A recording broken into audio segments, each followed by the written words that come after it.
اسے محسوس ہو رہا تھا کہ وہ اس عظیم الشان حویلی کے محیط ایک بہو نہیں بلکہ ایک بساط پر بچھا ہوا وہ مہر ہے جسے بہت سوچ سمجھ کر اپنی جگہ پر رکھا گیا تھا۔ جبران نے نور کے لرزتے ہوئے ہاتھوں کو مزید مضبوطی سے تھام لیا اور اس کی آنکھوں میں دیکھتے ہوئے نہایت دھیمے مگر پرعزم لہجے میں کہا کہ نور، میں جانتا ہوں کہ تمہیں یہ جان کر بہت ہی دکھ ہوگا کہ ہماری شادی کے پیچھے میرا ایک مقصد چھپا تھا، لیکن یقین کرو، تمہیں پہلی بار گیلری میں دیکھتے ہی مجھے یہ احساس ہو گیا تھا کہ تم ہی وہ واحد انسان ہو جو میری ماں کی اس خاموش چیخ کو زبان دے سکتی ہو۔ میں نے تمہیں استعمال ضرور کیا ہے، لیکن میری محبت میں کوئی جھوٹ نہیں تھا۔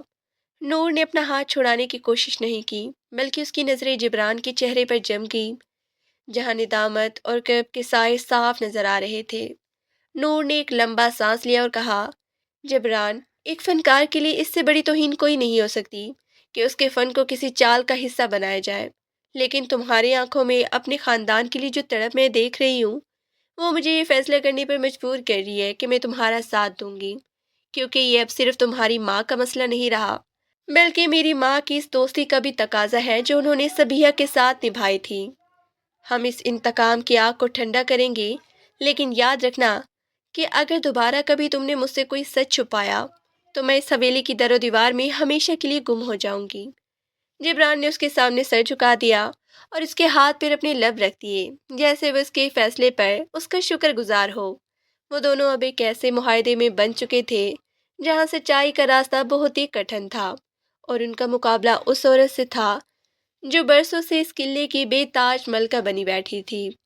بیگم جہاں آرا حویلی کے بالائی حصے میں کھڑی ان دونوں کی سرگوشیوں کو اپنی تیز نظروں سے ناپ رہی تھی۔ انہیں شک ہو چکا تھا کہ نور نے وہ ممنوعہ دروازہ کھول لیا ہے جس کے پیچھے انہوں نے اپنے جرائم کی داستان چھپائی تھی۔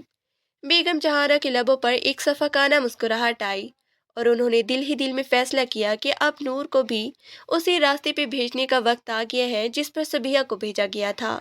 اگلی چند راتیں نور کے لیے کسی بہانہ خواب سے کم نہیں تھی۔ بیگم جہارا نے اپنی چال چلنا شروع کر دی تھی۔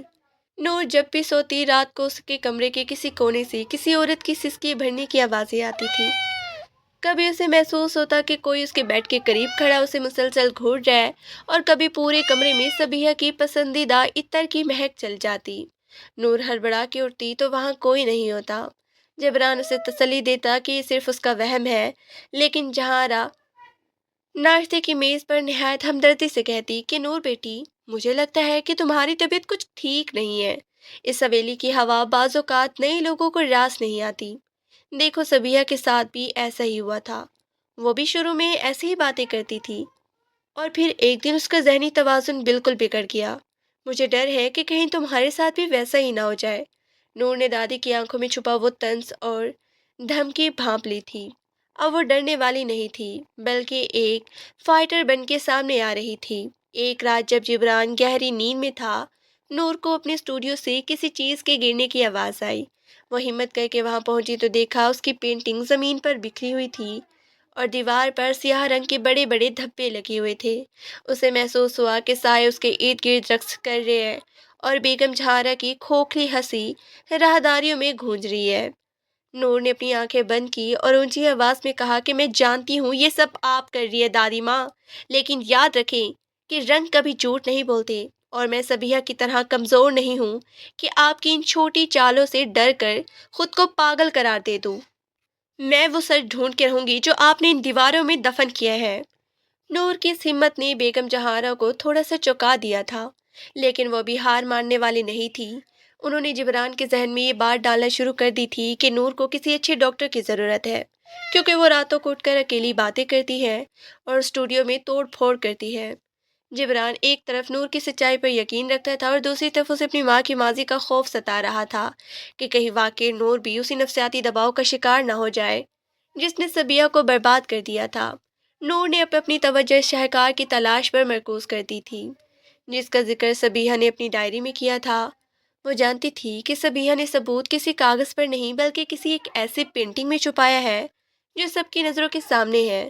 وہ حویلی کے ہر کمرے اور ہر گیلری میں لگی تصویروں کا معائنہ کرتی رہی، لیکن اسے کچھ خاص نظر نہ آیا۔ ایک دن جب وہ تھک کر مین ہال میں لگی جبران کے دادا کی اس عظیم الشان تصویر کے سامنے کھڑی تھی تو اسے ایک عجیب سا احساس ہوا۔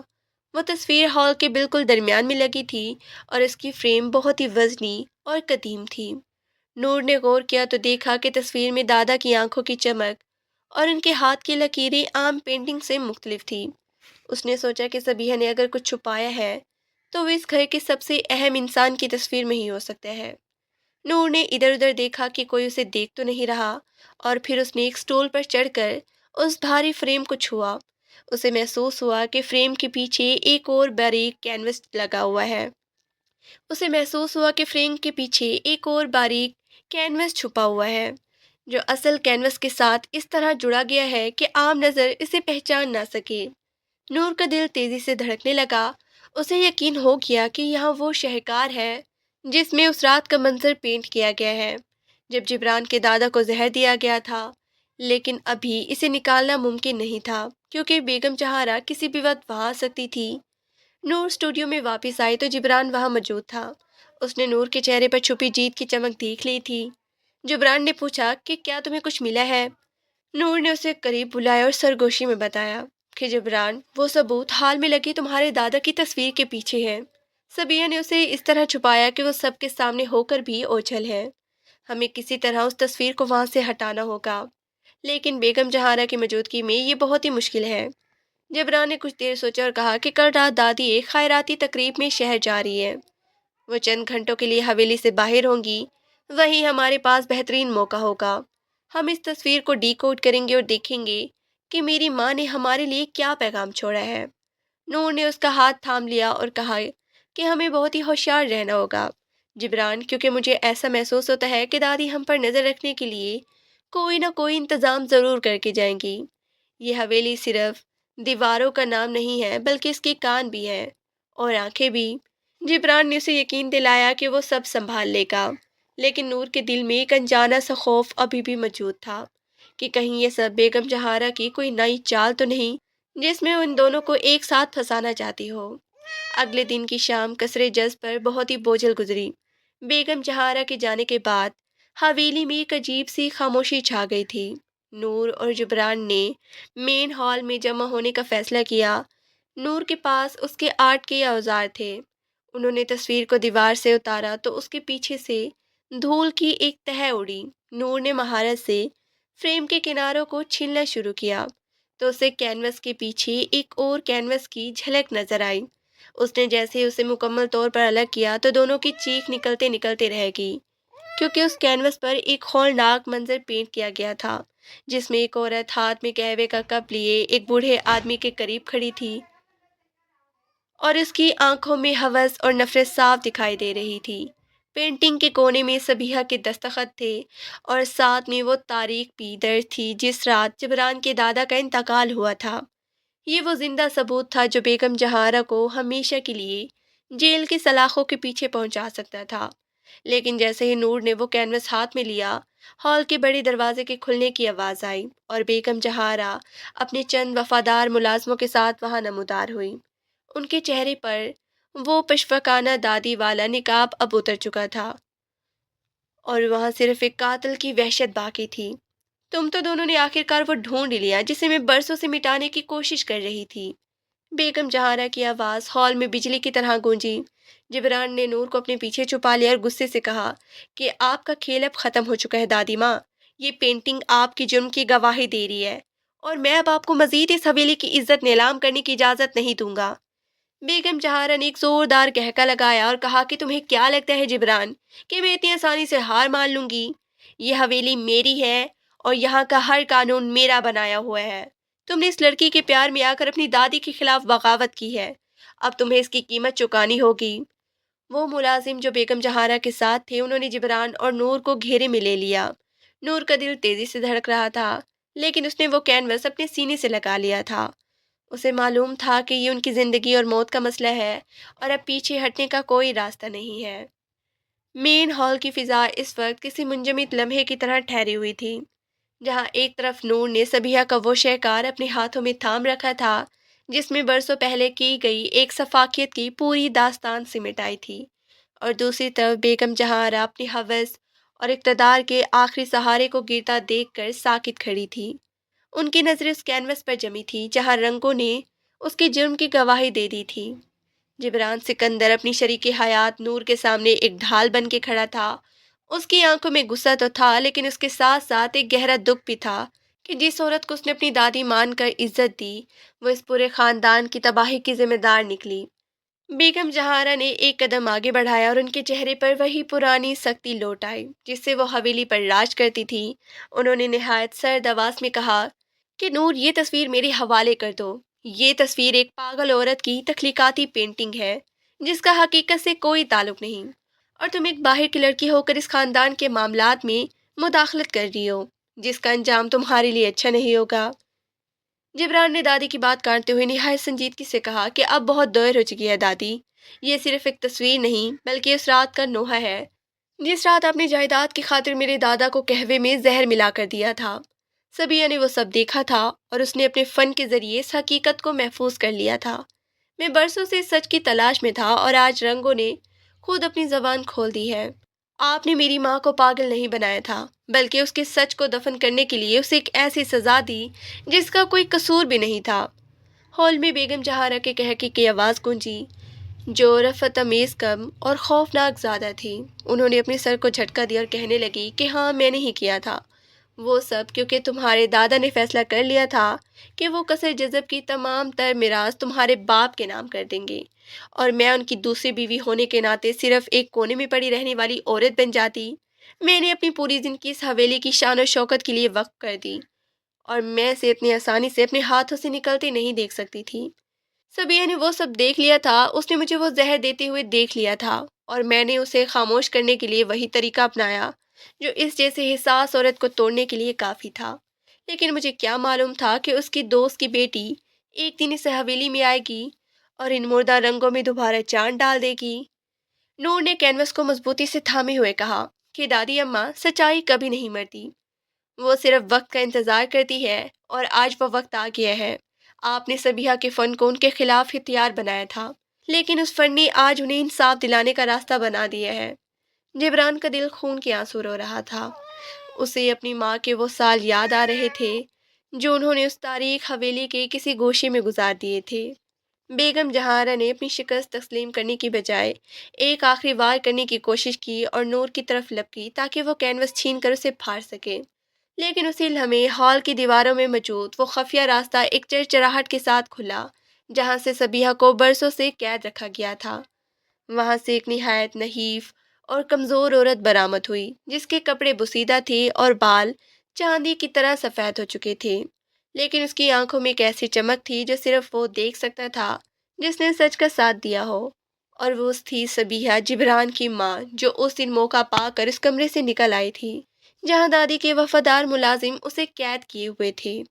شاید وہ دروازہ کسی غفلت کی وجہ سے کھلا رہ گیا تھا، یا پھر سبیہ کی برسوں کی دعا قبول ہو گئی تھی۔ اسے معلوم تھا کہ ہال میں فیصلہ کن گھڑی آ چکی ہے۔ سبیہ کے قدم لڑکھڑا رہے تھے لیکن اس کی ہمت جوان۔ اس نے جیسے ہی ہال میں قدم رکھا، بیگم جہارا کے قدم جم گئے تھے۔ سبیہ کی آواز جو برسوں کی خاموشی کے بعد ابھری تھی نہایت دھیمی مگر پر اثر تھی۔ اس نے جبران کی طرف دیکھ کر کہا کہ میری بیٹی، میں نے تمہیں ہمیشہ اپنی دعاؤں میں پاس رکھا ہے، اور آج ان رنگوں نے میرا وعدہ پورا کر دیا کہ ایک دن سچائی ضرور سامنے آئے گی۔ جبران دوڑ کر اپنی ماں کے قدموں میں گر گیا اور اس نے سبیہ کے ہاتھوں کو چومنا شروع کر دیا۔ ہال میں ایک جذباتی منظر تھا جہاں ایک بیٹا اپنی ماں سے برسوں کی جدائی کے بعد مل رہا تھا۔ سبیہ نے نور کی طرف دیکھا اور اس کے سر پہ ہاتھ رکھ کر کہا کہ تم نے اپنی ماں کا نام روشن کر دیا۔ نور، تم نے وہی کوٹ سمجھا جو میں نے صرف تمہارے لیے چھوڑا تھا۔ بیگم جہارا اب بالکل تنہا رہ گئی تھی۔ ان کی وفادار ملازم بھی اب پیچھے ہٹ چکے تھے کیونکہ سچائی کے اس ظہور نے سب کو گنگ کر دیا تھا۔ جبران نے اپنی ماں کو سہارا دے کر صوفے پہ بٹھایا اور پھر بیگم جہارا کی طرف مڑا جو اب کسی ہاری ہوئی جواری کی طرح ایک کونے میں کھڑی تھی۔ جبران نے نہایت ٹھہرے ہوئے لہجے میں کہا کہ دادی اماں، آپ کے لیے پولیس کو نہیں بلاؤں گا، اور نہ ہی میں یہ چاہتا ہوں کہ اس حویلی کی عزت بازاروں میں نیلام ہو۔ آپ ایک بزرگ ہیں اور میرے دادا کی بیوی رہی ہیں، لیکن آپ نے جو گناہ کیا ہے ان کی معافی اس دنیا میں ممکن نہیں ہے۔ اس لیے میں نے یہ فیصلہ کیا ہے کہ آپ کی بقیہ زندگی اب اس حویلی کے اس مغربی حصے میں گزرے گی جہاں آپ نے میری ماں کو قید رکھا تھا۔ یہی آپ کی سزا ہے۔ آپ کثر جذب کی حدود میں ہی رہیں گی، لیکن اب آپ اس گھر کی مالک نہیں بلکہ ایک قیدی ہوں گی۔ کوئی آپ سے نہیں ملے گا اور نہ ہی کوئی آپ کی آواز سنے گا۔ آپ اس تنہائی میں رہیں گی جہاں آپ نے دوسروں کو دھکیلا تھا۔ آپ کی ضرورت کا سامان آپ کو پہنچا دیا جائے گا، لیکن آپ کے لیے اس حویلی کا ہر دروازہ اب ہمیشہ کے لیے بند ہے۔ بیگم جہاں آرا نے کچھ کہنا چاہا لیکن ان کے حلق سے کوئی آواز نہ نکلی۔ وہ سمجھ چکی تھی کہ ان کا اقتدار اب ہمیشہ کے لیے ختم ہو چکا ہے، اور جس تنہائی کا بیج انہوں نے بویا تھا اب وہی ان کی زندگی کی فصل بن چکی ہے۔ وہ خاموشی سے اپنے سر کو جھکا کر ان ملازمین کے ساتھ اس حصے کی طرف چل دی جہاں ان کا ٹھکانہ تھا۔ حویلی میں ایک عجیب سا سکون چھا گیا تھا، جیسے برسوں کی جمی ہوئی برف اب پگھلنے لگی ہو۔ نور نے جبران کے قریب آ کر اس کا ہاتھ تھام لیا اور کہا کہ جبران، ہم نے بہت ہی بڑا فیصلہ کیا ہے۔ معافی تو شاید ممکن نہیں تھی، لیکن تنہائی کا یہ کرب ان کے لیے سب سے بڑی سزا ثابت ہوگا۔ جبران نے گہرا سانس لیا اور اپنی ماں کی طرف دیکھا جو اب سکون سے اپنی آنکھیں بند کیے بیٹھی تھی۔ سبیہ کو ان کے اصل کمرے میں منتقل کر دیا گیا تھا، جہاں نور نے اپنی محبت اور فن سے ان کی زندگی میں دوبارہ خوشبو بھرنا شروع کر دی۔ نور نے اس کینوس کو دوبارہ فریم کروایا، لیکن اس بار اسے چھپایا نہیں بلکہ اس حویلی کے اس حصے میں لگایا جہاں سے ہر گزرنے والا یہ دیکھ سکے کہ سچائی کو چاہے کتنا ہی اندھیرے میں کیوں نہ رکھا جائے، وہ ایک دن روشنی بن کے ضرور ابھرتی ہے۔ نور اور جبران کے درمیان اب کوئی راز نہیں رہا تھا۔ ان کی محبت جو ایک مسلط سے شروع ہوئی تھی اب ایک سچائی میں بدل چکی تھی۔ نور نے اپنی پینٹنگ میں اب ادھورے چہرے بنانا چھوڑ دیے تھے۔ اس کی نئی تصویروں میں اب زندگی کے مکمل رنگ ہوتے تھے، جن میں خوشی اور اطمینان کی عکاسی ہوتی تھی۔ سبیحہ کی صحت اب آہستہ آہستہ بہتر ہونے لگی تھی۔ وہ اکثر نور کے ساتھ اس کے اسٹوڈیو میں بیٹھتی اور اسے وہ پرانے گر سکھاتی جو اس نے اور نور کی ماں نے مل کر ایجاد کیے تھے۔ جبران نے حویلی کے ان تمام تاریک حصوں کو روشن کر دیا تھا جہاں کبھی خوف کا راج تھا۔ قصر جذب اب واقعی ایک ایسا مقام بن چکا تھا جہاں آرٹ اور محبت کی حکمرانی تھی۔ بیگم جہاں آرا اب حویلی کے اس دور اقتدادہ حصے میں صرف ایک سائے کی طرح رہتی تھی جہاں اب کوئی پرندہ بھی پر نہیں مارتا تھا۔ وہ اکثر اپنی کھڑکی سے ہال میں ہوتی ہوئی چہل پہل کی آوازیں سنتی، لیکن وہ اب اس کی زندگی کا حصہ نہیں تھی۔ ان کی سزا یہی تھی کہ وہ زندہ رہ کر بھی مردہ ہو چکی تھی۔ نور نے ایک دن جبران سے کہا کہ زندگی کتنی عجیب ہے نا جبران، کبھی کبھی ہمیں وہاں لے آتی ہے جہاں ہم نے کبھی جانے کا سوچا بھی نہیں ہوتا۔ جبران نے مسکرا کر نور کا ہاتھ تھاما اور کہا کہ ہاں، لیکن اگر نیت صاف ہو تو راستے خود بخود مل جاتے ہیں۔ تو میرے لیے وہ روشنی بن کر آئی جس نے قصر جذب کے تمام اندھیروں کو نگل لیا ہے، اور اب اس حویلی میں صرف تمہارے رنگوں کی خوشبو ہوگی۔ شام کو پورا خاندان باغ میں بیٹھا چائے پی رہا تھا۔ سبیحہ کے چہرے پر ایک اطمینان تھا، اور نور اور جبران کی آنکھوں میں ایک دوسرے کے لیے بے پناہ محبت اور احترام تھا۔ قصر جذب کی دیواریں اب وہ پرانے راز بھول چکی تھیں، اور ہر طرف ایک نیا سویرے کا استقبال ہو رہا تھا جہاں اب کوئی بھی چہرہ ادھورا نہیں تھا اور نہ ہی کوئی کہانی نامکمل تھی۔ نور نے اپنی آخری پینٹنگ پر دستخط کیے اور اسے مکمل کر دیا، جس میں ایک روشن سورج قصر جذب کے اوپر چمک رہا تھا اور اس کی کرنیں ہر گوشے کو منور کر رہی تھی۔ یہ ان کی نئی زندگی کا آغاز تھا جہاں اب صرف سچ اور محبت کی حکمرانی تھی، اور یہی نور کے فن کی سب سے بڑی جیت تھی کہ اس نے رنگوں کے ذریعے ایک اجڑے ہوئے گھر کو دوبارہ جنت بنا دیا تھا۔